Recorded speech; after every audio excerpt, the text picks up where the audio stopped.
rattamaratoni võidu puhul naiste võitele Merili Sirvel. Merili Sirvel, 27. Rõuga rattamaratoni naiste kõige kiiremisi meie ees. Palju-palju õnne! Aitäh! 2-2 on sul nüüd käes, et räägi, kuidas tänane sõit tuli?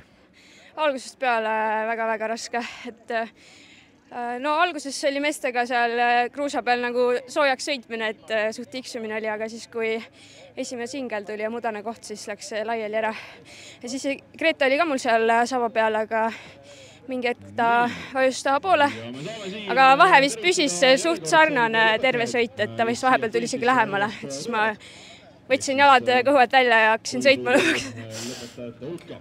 Josten täna võitis, tema ütles, et talle selline rada, sellised rajaolud meeldivad ja ta naudib seda. Et kuidas sinuga on, kui selline porine olu, natuke raskem maastik, tõusumeetrid rohkem kui tavaliselt Eestis, kuidas see sulle tegelikult sobib?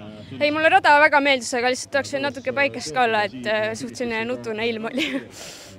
Aga sellegi poolest oled tänase sõiduga rahul, võid ju täie tõsistusega mõelda juba hooaja lõpu peale, et hoog on ju päris hea.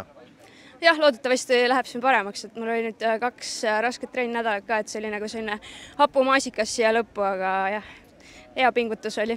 Ilmselt hapumaasikas maitseb päris magusalt, kui poodiumile saad tõsta kõige kõrgemale astmele. Jah, seda kindlasti.